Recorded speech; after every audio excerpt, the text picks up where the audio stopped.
หล่นแท้หล่นว่ามะม่วงปีนี้ว้า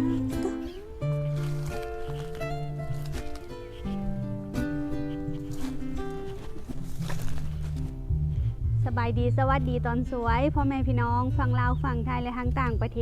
ศช่วงนี้อยู่บ้านสาวสุขผลกำลัง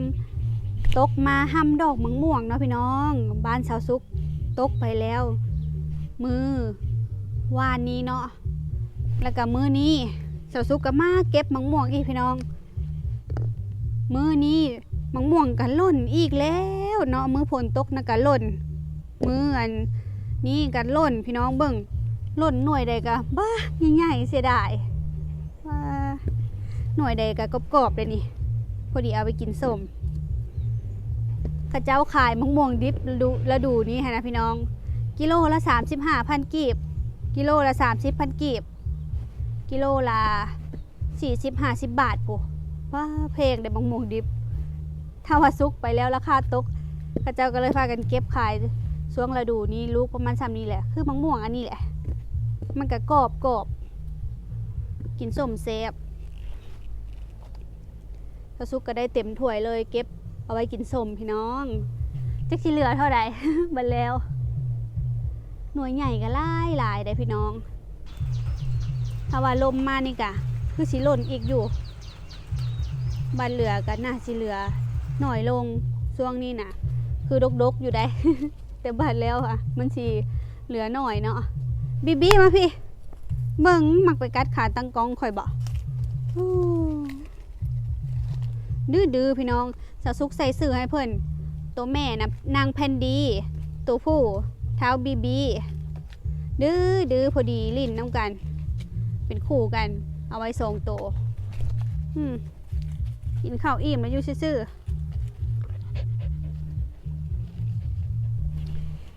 มื้อนี้เนาะพี่น้อง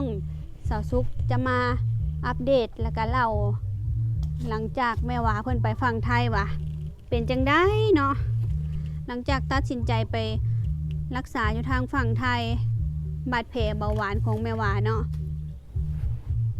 แม่หวาไปฝั่งไทยก็ได้3 คืน 4 วันมื้อนี้แล้วเนาะพี่น้องสาวสุกก็โล่งใจหลายตั้งแต่แม่หวาเพิ่นตัดสินใจข้ามไปฝั่งไทยเนาะเพราะว่าเฮาพยายามรักษาอยู่พี่กะเป็นเดือนแล้วมันก็บ่เศร้ามันก็เลื้อรังมาเรื่อยๆเนาะเพราะว่าเบาหวานบ่ลดบาดแผลก็เลยบ่ดีไว้หั่นน่ะเนาะพี่น้องสาวสุกก็โอ้ยภูมิใจมือที่ว่าเสร็จบาดแผลให้แม่หวาหั่นน่ะพี่น้องมือนั้นก็สิเห็นห้อยอันบาดแผลของนิ้วที่กำลังเป็นแผลอยู่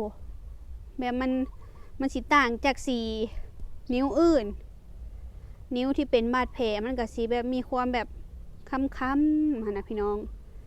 ค้ำๆดำๆต่างจากนิ้วอื่นสาวสุกเลยคิดว่ามันเริ่มลามลงมาแล้วบ่เนาะหรือว่าแนวใดเนาะแถวหลังเท้าเพิ่นนะพี่น้องสาวสุกอะใจบ่ค่อยดีแต่ก็บ่กล้าเว้ากับแม่เพิ่นหลายเรื่องแห้งนะแห้งเนาะพี่น้องมันแห้งทางนอกแต่ทางในมันยังห่มมันยังมีหนองอยู่แล้วบ้านนี้ไปฝั่งไทยมีนางก็มารับเอาเนาะโบโลซาเช้าต่อมาก็ฟ้าวไปเข้าคิวอยู่โรงพยาบาลเนาะไปตั้งแต่6:30พี่น้อง7:00 เช้าไปเพื่อว่าอยากได้คิวไวแต่ก็ได้คิวช้าคือเก่าเพราะว่าเฮาเป็นคนลาวเด้เฮาบ่มีบัตรประชาชนเนาะแล้วก็รอเบิดมือจนได้คิวเข้าไปรักษาเพื่อแล้วกับประมาณ 3-4 โมงแรงเลยพี่น้องเอ้ยมือนั้นนะแล้วบัดนี้หมอเพิ่นก็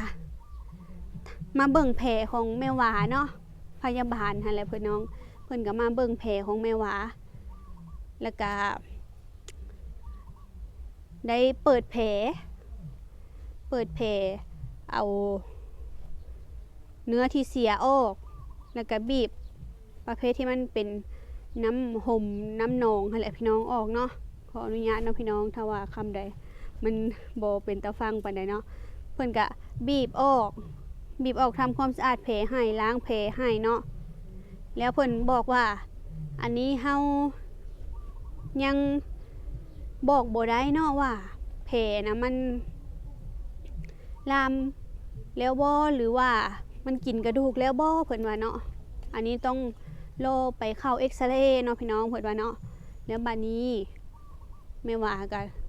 รอคิวแล้วก็ได้เข้าไปเอ็กซเรย์บอนที่เป็นบาดแผลนี่แหละเอ็กซเรย์เบิ่งว่ามันกินถึงกระดูกแล้วบ่มันติดเชื้อแล้วบ่มันได้ลามบ่เนาะแล้วก็เข้าไปเอ็กซเรย์ออกมาหมอเพิ่นก็นัดโดยมีเนาะเข้าไปฟังกับแม่ว่าเนาะเพิ่นว่าตอนนี้บาดแผลยังบ่ทันกินฮอดกระดูกเนาะเพิ่นว่ายังบ่ทันได้ติดเชื้อยังบ่ทันได้ลามเพิ่นว่าเนาะยังบ่ถึงขั้นตัดเนาะเพิ่นเว้าแนวนี้พี่น้องโอ้ยมีกะโล่งอกโล่งใจยิ้มออกแล้วพี่น้องแม่ว่ากะรู้สึกโล่งใจหลายขึ้นที่ได้ฟังหมอเพิ่นเว้าแบบนั้นเนาะใจแรกกะคิดว่าสิได้ตัดแน่นอนเพื่อบ่อยากให้ลามไปนิ้วอื่นคือเฮาคิดเนาะตอนที่ว่าไปห้องหมอ109เพิ่นว่าอยากให้ตัดให้เด้พี่น้องแม่ว่าก็ย้านแหละยังบ่ทันอยากตัดแม่ว่าก็ได้ไผสิบ่ย้านเนาะพี่น้องว่าเรื่องตัดนิ้วตัดหยังเนาะก็ย้านแหละยังมารักษาเบิ่งก่อนบางทีมันดีเพราะว่าแม่ว่าเคยดีเด้ตอนที่เป็น3 ปีก่อนนะกะ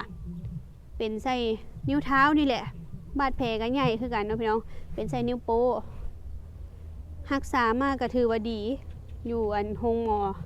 เมืองตอนน่ะแม่ว่ารักษาเนาะเคยดีแล้วก็แม่ว่าก็ยังบ่ทันอยากไปไทยในเบื้องต้นเนาะพี่น้องยังรักษาอยู่บ้านเฮาก่อนคันไปไทยมันก็สิยุ่งยากหลายอย่างหลายอันเนาะแล้วบ้านนี้มันก็บ่ดีก็เลยว่าตัดสินใจไปพังไทยสาวสุกน่ะเชื่อในฝีมือของหมอไทยเนาะถ้าว่าเพิ่นกวดเบิ่งแล้วเนาะมันเป็นแนวใดก็ถือว่าเอาตามเพิ่นเนาะพี่น้องอันนี้เพิ่นว่ายังบ่ทันได้ถึงขั้นตัดเด้อเพิ่นว่าเนาะให้เมื่อรักษาอีกก่อนหลังจากนั้นเนาะพี่น้องเพิ่นก็ได้จัดยาแล้วก็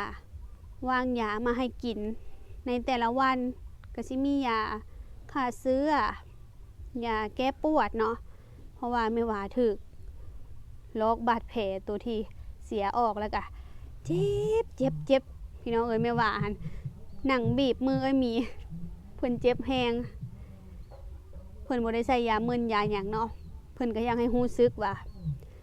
นิ้วที่เป็นแผลหันยังบ่ทันได้ตายเนาะเนื้อเพิ่นเจ็บเลยพี่น้องก็ได้กินยาแก้ปวดเลยจึงอยู่ได้เพิ่นก็ให้กินตามอาการถ้าว่าปวดก็กินถ้าว่ายังบ่ได้ปวดก็บ่พากินเพิ่นว่าเนาะส่วนยาฆ่าเชื้อนี่คือให้กินเลยเพื่อบ่ให้เชื้อลามเนาะเพิ่นว่าเฮ้ยพี่น้องลงอกลงใจหลายขึ้น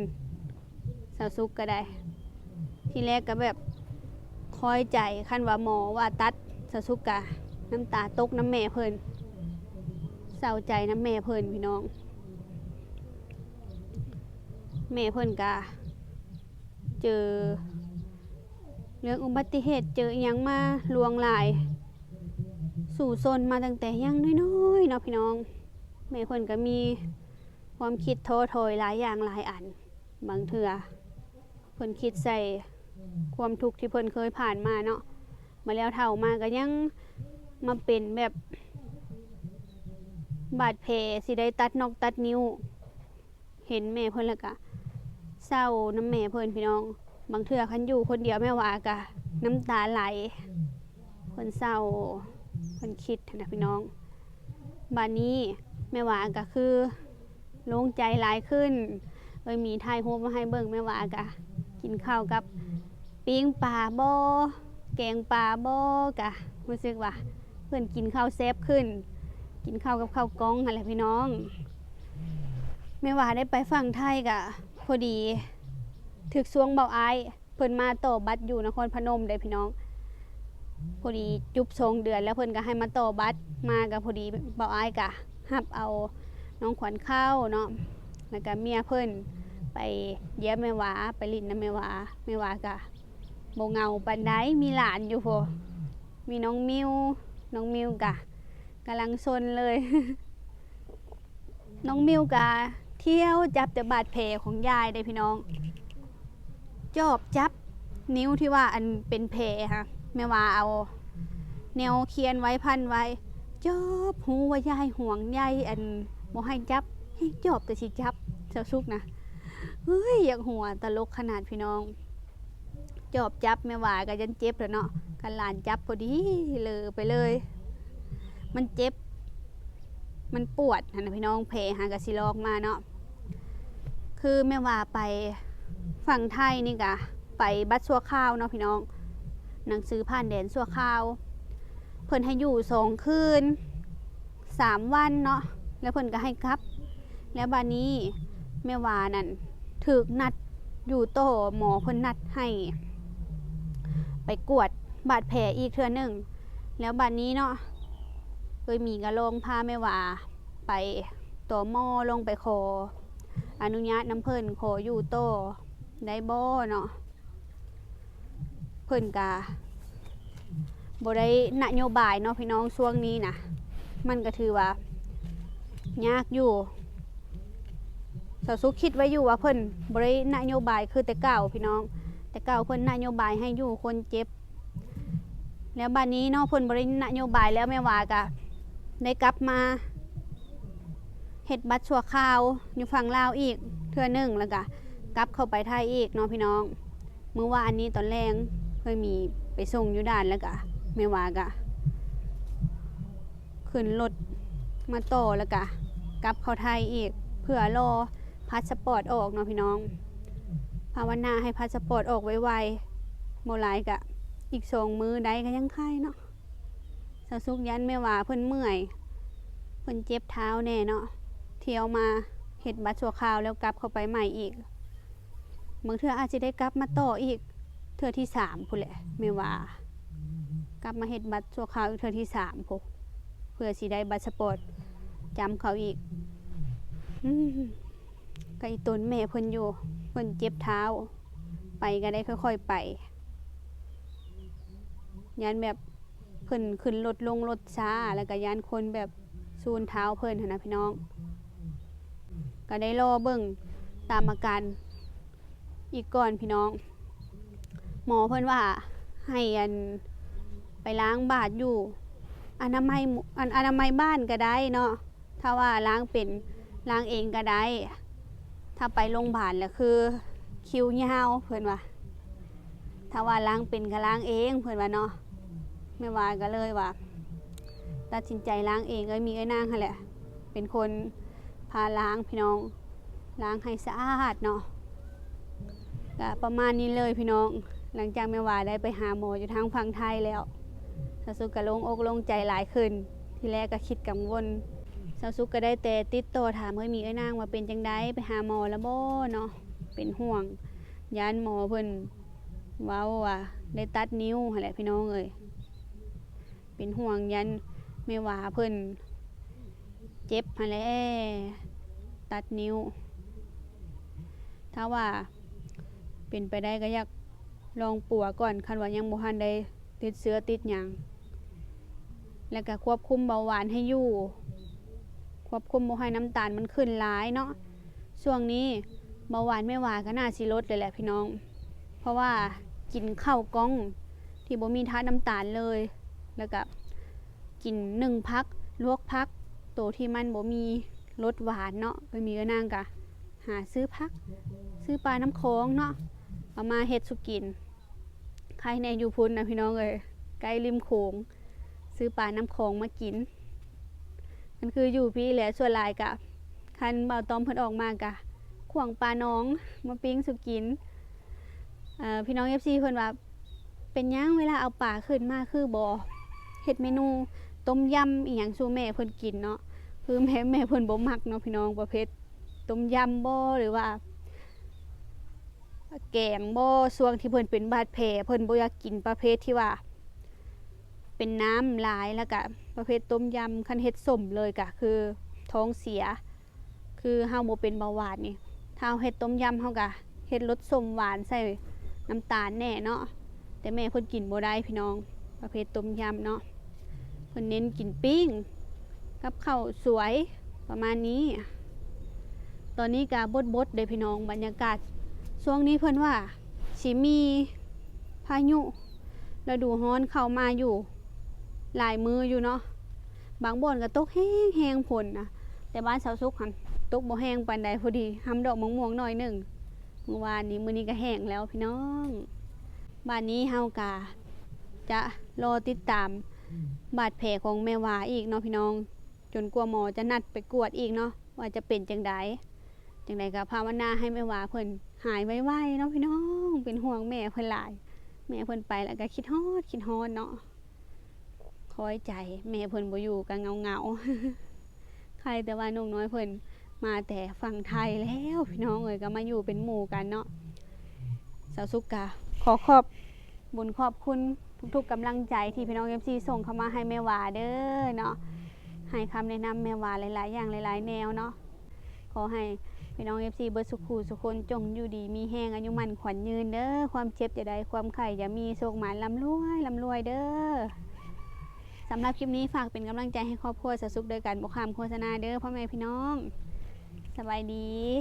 บ๊ายบาย